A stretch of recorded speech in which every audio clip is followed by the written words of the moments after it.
Selamat siang dari kota Belfast. Kalau sebelumnya kita sempat berbicara dan berkunjung ke fakultas yang ada di Queen's University Belfast, kali ini saya bersama salah satu teman baik kita dari Queen's University Belfast. Beliau adalah pimpinan di International Office-nya Queen's University Belfast. Kita tanyakan langsung siapa dan perkenalannya dari beliau ya. Hi Heather, thank you for having us at the university. It's a pleasure to have you here. Thank you so much for coming. Right. We have a lot of students asking about Queen's University Belfast in terms of the programs. So in general, the university have how many faculties are they within the university? So we have 3 faculties. So we have a faculty of engineering and physical science, a faculty of medicine, health and life sciences, and a faculty of arts, humanities and social sciences, which also incorporates our management school.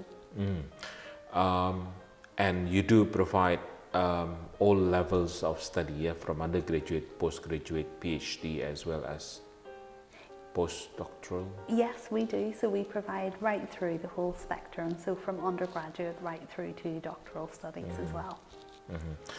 In general, what is the populations of Indonesian students for the past 5 years? So our Indonesian community at Queen's has grown quite significantly over the past few years. So we have almost 100 students from Indonesia, from right across the country, which is lovely. So, you know, we've had students from everywhere from Aceh right through to Papua and everywhere in between. So it's we have a very quite, I would say, cosmopolitan population, even from Indonesia itself, all of the different sort of regions represented. So we have, over the past few years, we have quite a number of undergraduate students who have been joining the university, and there's been a strong interest in programs which have an integrated professional placement option. So many of our programs across engineering, medicine, health, life sciences and arts, humanities have an integrated professional experience year within the program. So students will come for a 4-year program. They will do 2 years on campus. They will do 1 year of professional experience and 1 final year to complete their degree. So because of that increased demand of students to have employability skills and to really enhance their employability outcomes, they're very interested in programs that offer that professional experience. And I should add that all of our professional internships are paid professional internships. We don't allow our students to work for free. And our local industries are always very receptive to receiving international students, and particularly Indonesian students, because they've had a very positive experience with our Indonesian students in business, and that means that they're always more likely to re-recruit and continue that cycle. I see. I think I skipped the first part actually. Can you please mention your full name? Oh, apologies. I'll introduce myself now. Sorry That's my about fault. that. So my name is Heather Taylor and I'm Head of International Markets here at Queen's. Okay, so you are the most popular person among international students, yeah? I'm not sure about that, but I try my best. Right, so with all the growth that is happening within the university for the past 5 years, we also feel that the university itself is always welcoming any new potential students. When you say you have around 100 students from Indonesia, across all provinces from Indonesia as well, will it be more on the postgraduate level or are they more on the undergraduate level? So over the past few years, I would say it's shifted quite significantly. So maybe 5-6 years ago, our population was primarily postgraduate. However, we started to, as our profile probably increased a little bit in Indonesia, or more students became aware of Queen's, then we received more applications from undergraduate students. So at the moment, the population of Indonesian students is it's primarily undergraduate. So I would say around almost 75% of our student population is undergraduate from Indonesia, so it's quite significant weighting on undergrad. Okay, so 75% mostly from undergraduate, yeah? They are currently undergraduate students. That's correct.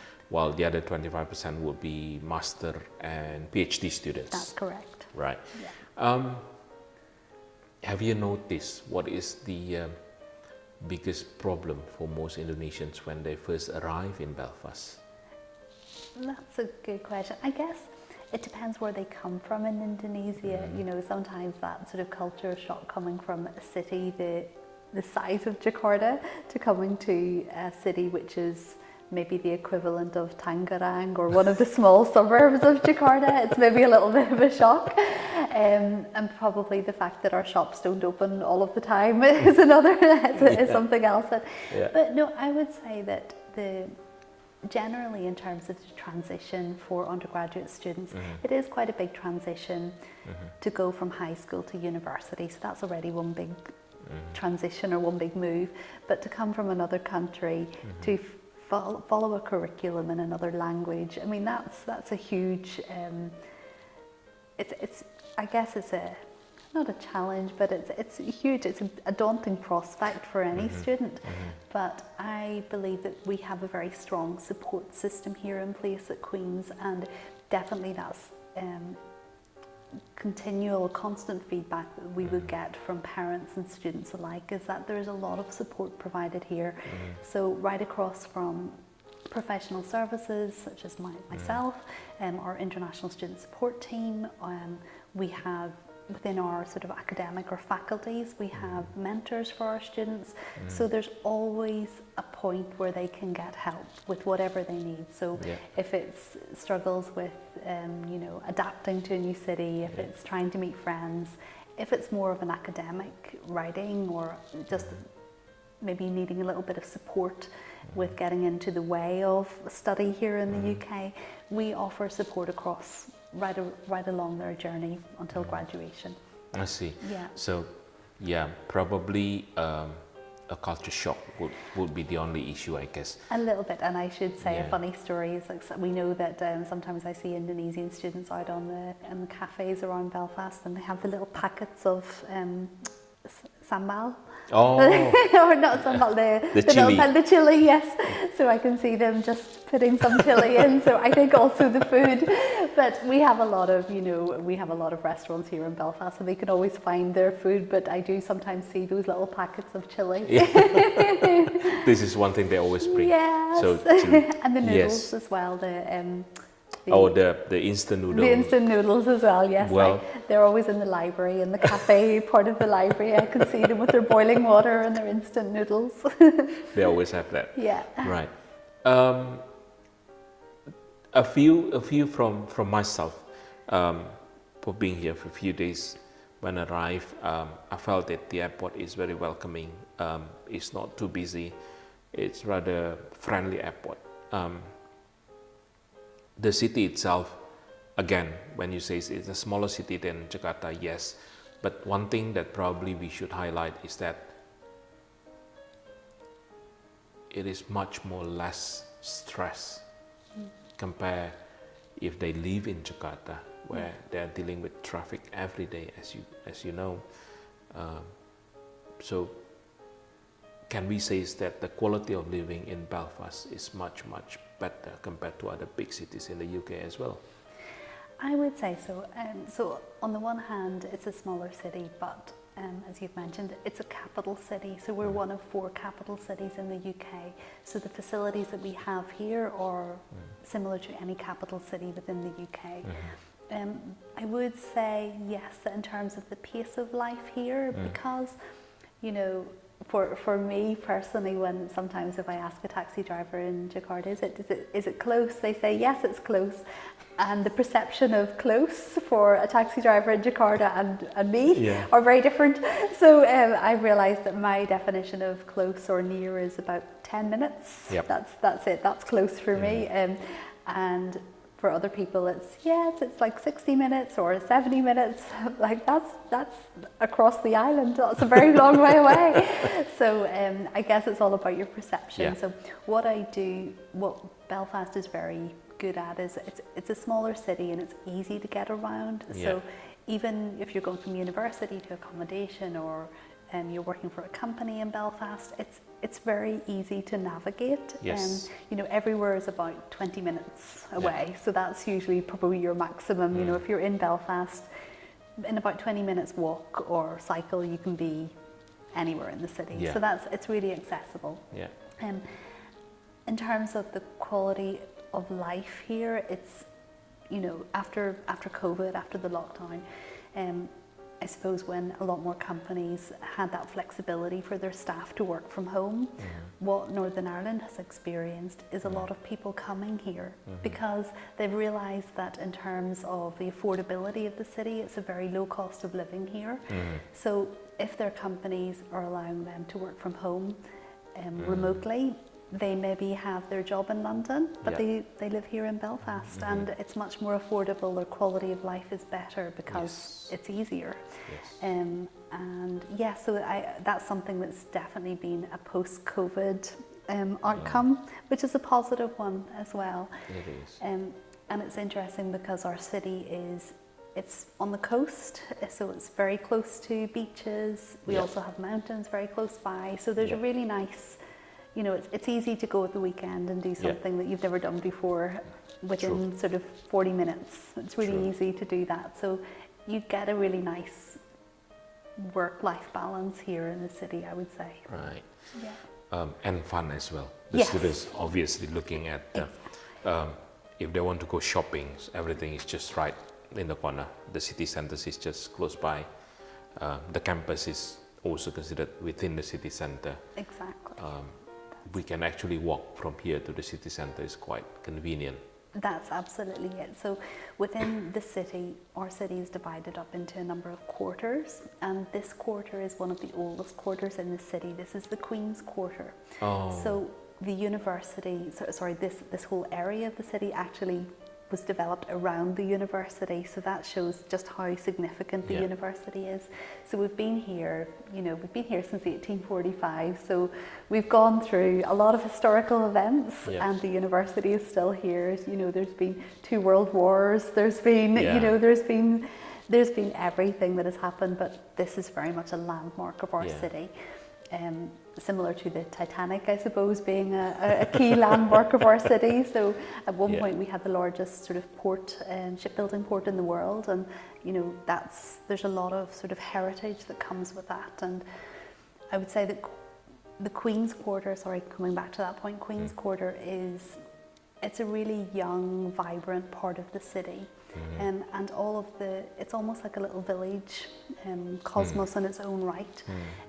So, you know, there's a lot of international students, there's a lot of international staff. So it's become this little sort of ecosystem of its own, but it's absolutely integral to the city. So to get to the city centres, you know, it's about 10-15 minutes walk. But you've got everything that you need here from a study or a social perspective right at hand. Yeah, that's true. It's very convenient actually for any international students, even students from Indonesia. There shouldn't be any problem for them because they'll find everywhere is close by, everything is available within the city. The campus itself is very welcoming. Well, at least that's what I felt during my visits, few days at the university. Speaking about Indonesian students again, in general, which of the program that is quite popular among Indonesian students? So at undergraduate level, some of our most popular programs include engineering, so mechanical, aerospace, civil. Architecture is also becoming increasingly popular. Biotechnology, pharma related programs. So there's a real, we can see from the choices that are being made, there's a strong employability outcome focus. Also in our management school, finance, actuarial science, those are really strong programs of interest for Indonesian students. Right. But I would say a very strong focus on those programs where there is that professional experience. That's something that is quite common across the board in terms of the choices that they make.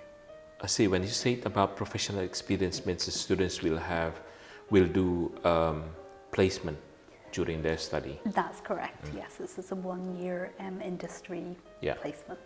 Yes. 1 year in industry, then they go back to the university to finish their study. Exactly. Right. Yes. Right. So, in terms of accommodations, we went to Elms BT1 and BT9. Yeah. Okay. Right. Those two accommodations is actually the BT9 is closer to the main campus. Yes. Yeah. Elms BT1 is a bit further down to the city center. Which one is more favorite among Indonesian students? Is it the BT9 or BT1? Do you? That's a good question. A little bit of both, I would say. So BT, what we find is BT9, which is the Elms Village, it provides that really comfortable environment. Yes. It's a student village, and when students first arrive on campus, sometimes they really like being part of a village. They are just constantly with other students, and it's a really good platform to transition into life in the UK. So it's a very comfortable environment. There's a lot of support around. Then sometimes we find that maybe after year 1, students want to maybe be more in the city centre. They feel comfortable, they know what they're doing, they've adapted, they've become almost Belfast citizens, so they feel very comfortable here. And sometimes they would then transition to BT1 or BT2 in the centre of the city. Okay. But it depends very much on the student. What we find is if the students are coming from larger cities, they love being in the city centre. Yeah. So they will come directly to the city centre, and BT1 and BT2 are both Queen's accommodation. So they have the strong support network of staff just right there on the premises at all times, gym access. So they have different, they've got everything that they need there. Yep. So I would say it's probably more of an individual student choice. It depends on the students. Personality choices, things like that. So it's very, it depends. It's quite subjective. Yeah. If they feel like they want to be in very close to the city centers, then they go for the BT1. Yes, Yeah. that's correct. Okay. That's right. Well, thank you so much.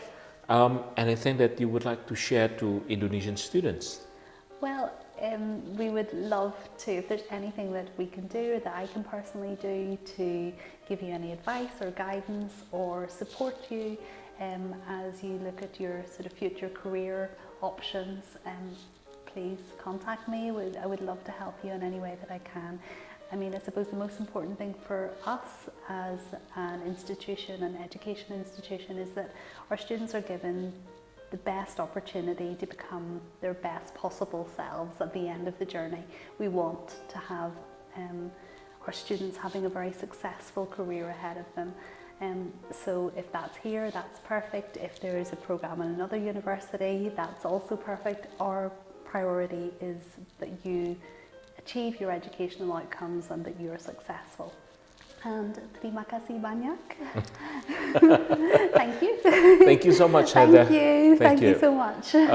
Demikian bincang-bincang kita, ngobrol kita dengan Miss Heather Taylor dari Queen's University Belfast.